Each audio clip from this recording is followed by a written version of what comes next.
This time on Travel with Martin, we're going to be talking about planning a trip. Yes, it's about trip planning because how do I get inspiration for where I'm going? How do I get inspiration for cities like Brno? Alright, first of all, this summer vacation, I'm actually planning something special. If I can afford it, I will be traveling out and finding these trolls by Thomas Dambo. And there are 100 of them in the world, most of them where they are most heavily concentrated. I believe it's in Denmark, which is actually quite great because that makes it easy for me to get out there. But let's zoom in on Europe because there's other places. Oh, there's something in Northern Ireland, if I can speak. Alright, but there's also something in Belgium, in Boom, there are some. And if you're watching this on YouTube, you'll see me zoom in and out of a map right now.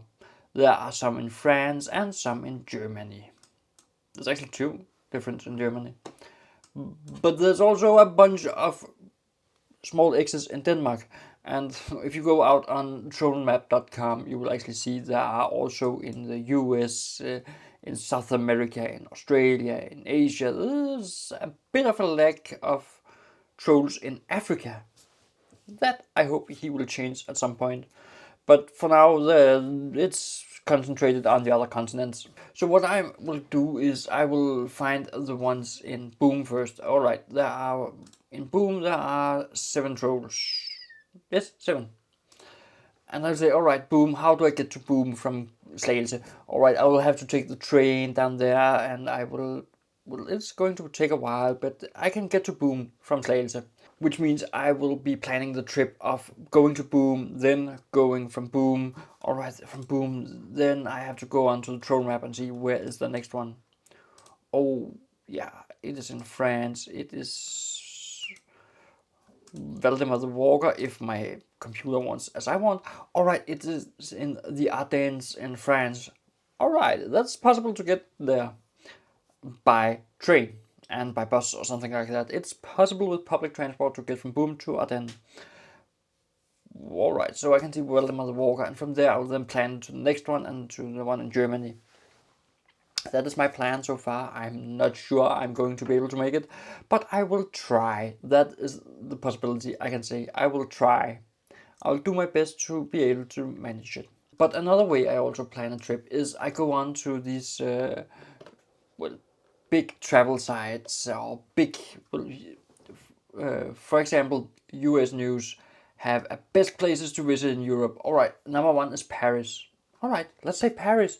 I like Paris. I've been to Paris a couple of times and I like being in Paris. But what I find is that it is too heavily crowded. There are too many tourists in Paris. That I can do something about because, well, Paris, I love to sail the rivers. Seine, is it called? No, I love to sail the river. I love to visit the Louvre. I love to be at the top of the Eiffel Tower overlooking the beautiful city. And I love the atmosphere of the city. But is there some alternatives? Well, there might actually be some alternatives to visiting. And that is where I find another article.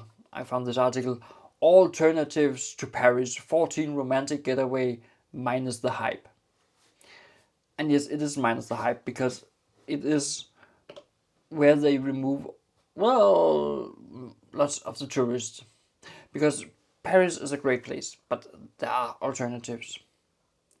One of them is Colmar in France. Colmar is a quiet fairy tale village.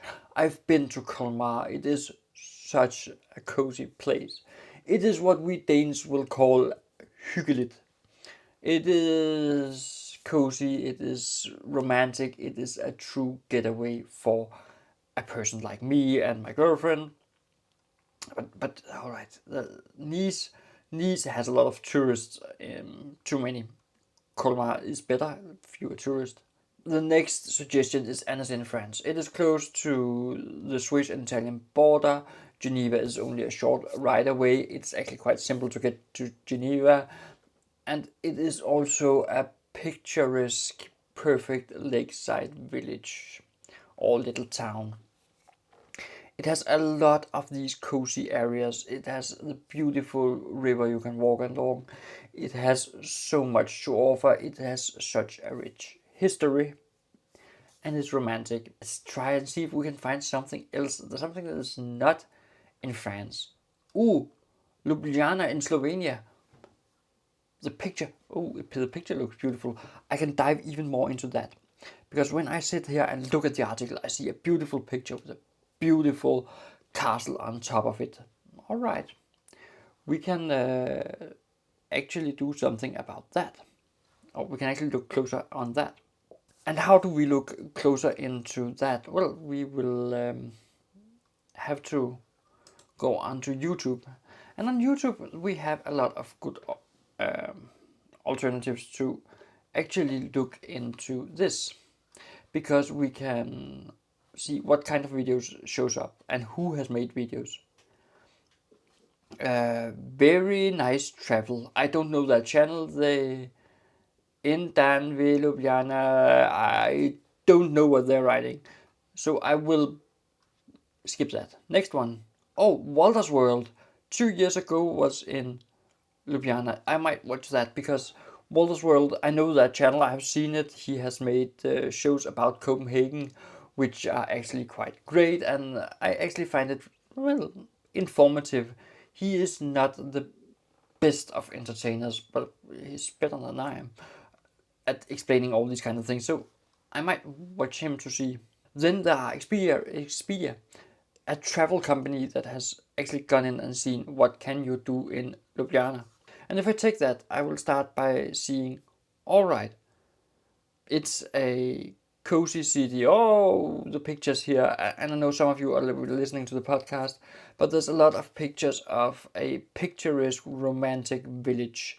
There's even a dragon statue. Yes, a dragon statue. That is not something you find every day.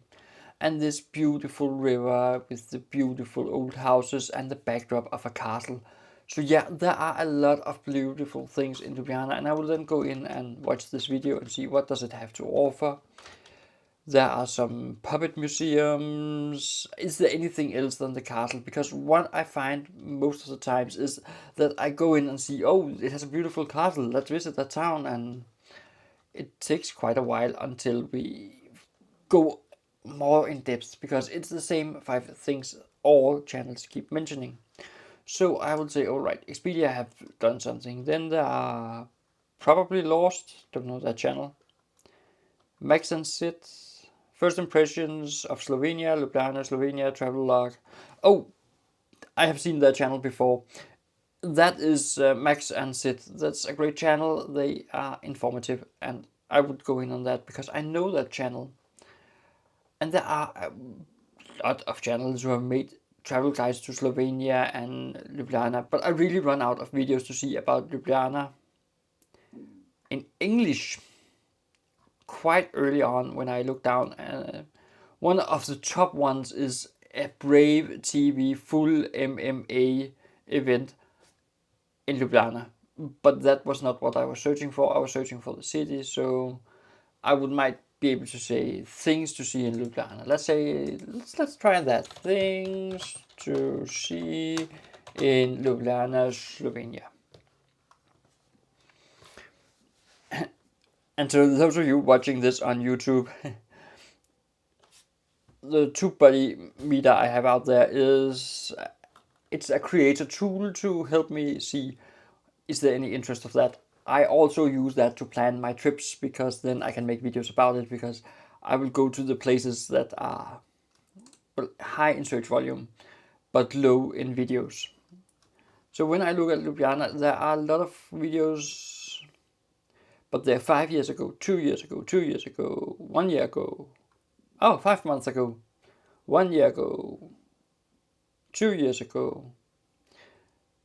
But there are some different aspects, and then I quickly run out of things to do in Ljubljana, and I get down to what to do in Slovenia instead.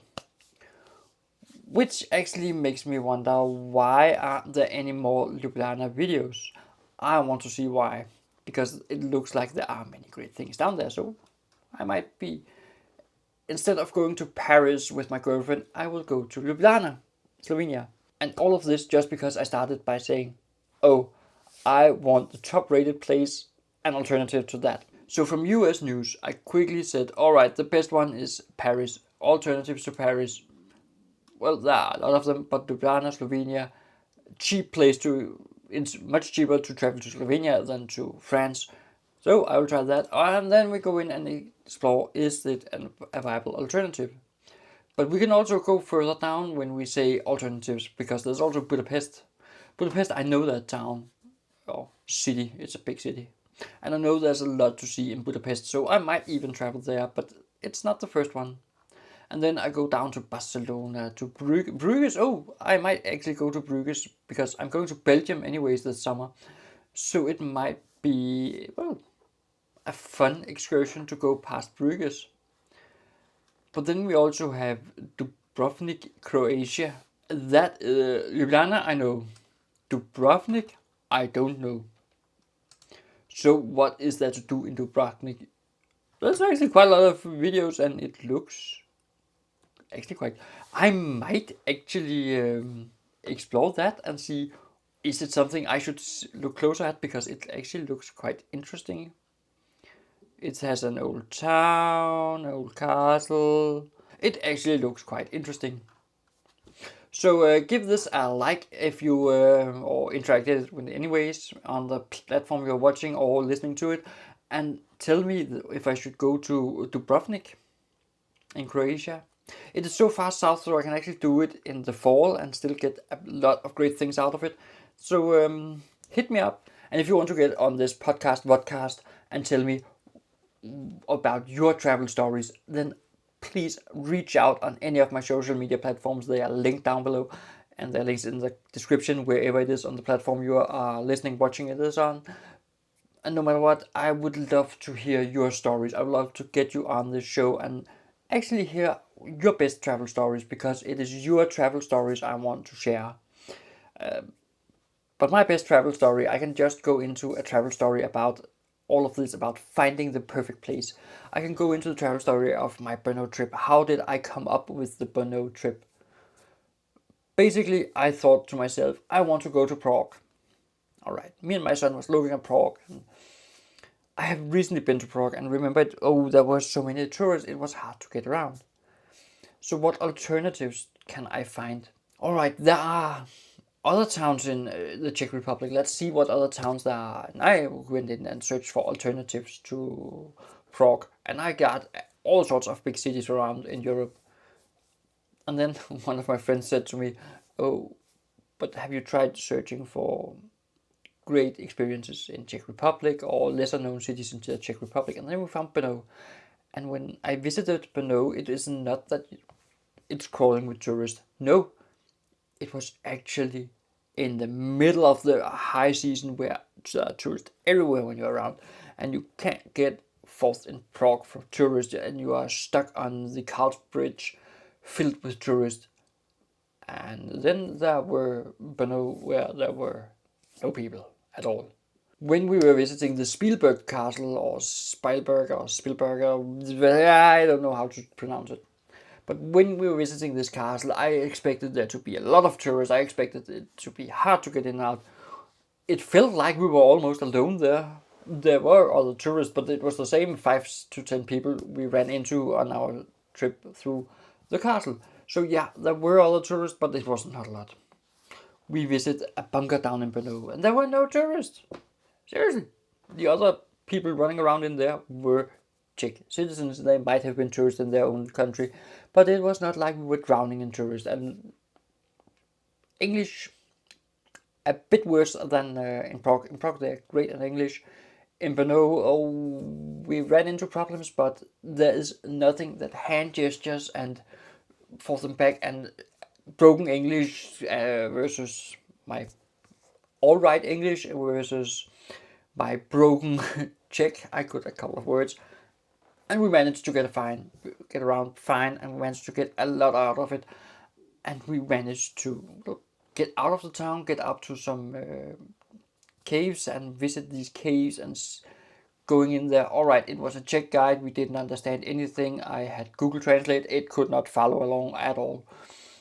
But never mind, it was great. And it was a great experience. It was great getting out there where there were so few tourists. The place that were most tourists were up at these caves, and they were Czech tourists visiting, so I rarely ran into someone speaking anything else than Czech. And in Brno, they spoke English all right. I remember a museum. I visited this museum. If you're ever in the Czech Republic, you should visit the Museum of the Romani culture. And why do I say that? Because it was a great museum. I loved being at that museum. It was an experience beyond what you think. It was really enlightening about the Romani culture. And it was actually quite great. And the fun thing was that I arrived and I talked to this person sitting in the ticket office in the reception. First of all, there were no tourists there. Let me say it like that. It was also a cultural center and it's a part of a big project. But that's not what's important here. What's important here is that I got into this museum and the lady sitting at the ticket office, she spoke no English. And I went there, oh, true? Yeah, true. All right, fine. And she got up and found someone who spoke English a bit, and which could open the door because it was still locked. It has been open for 2 hours at the time we arrived, and there were seriously no one there. All right, we went around the exhibit, and I loved that exhibit because it really explained the Romani culture and how it has developed and how there are several branches of this culture. The only thing was that I were not allowed to take pictures about the Holocaust exhibit. Fine by that, I have nothing to show for that. What I like is to take pictures of something positive. So I took some pictures and something great, and I went around this museum. It was great. There were an exhibit with some pictures taken about the Romani people, a special exhibit. And then there were this lady who has made her PhD in Romani culture and how the culture can integrate with the modern society in the Western world. And she gave me a long speech about this. Oh, it was great. And all of this from visiting a museum where they get 1 or 2 tourists a day. And then on my way out, the lady behind the ticket counter, she asked me, "Oh, was it good?" And then I start with my English and say, "Oh, I love it. It was such an enlightening experience. It was such a great experience." And she was just looking at me like she didn't know what to say. I was like, what? Oh, it was good. And then thumbs up. And then I walked out and she smiled all over her face. And I actually found that museum quite interesting. I love these kind of museums because when there's so few people there, it gives you another insight into what is actually meant by this exhibit, and it gives you peace, calmness, and time to get around and watching this entire exhibit. So, if you ever in Brno, I will warmly recommend visiting that museum. That was just my point. And it was this for this speak this day, and I think you should go over and watch my entire Brno series. I will write it in the description, a link to it. If it's on a platform where you cannot click the link, then you can copy paste it. And otherwise, find me Not Just Workout on YouTube, and you will find all my travel inspiration videos. So until next time, have a great time.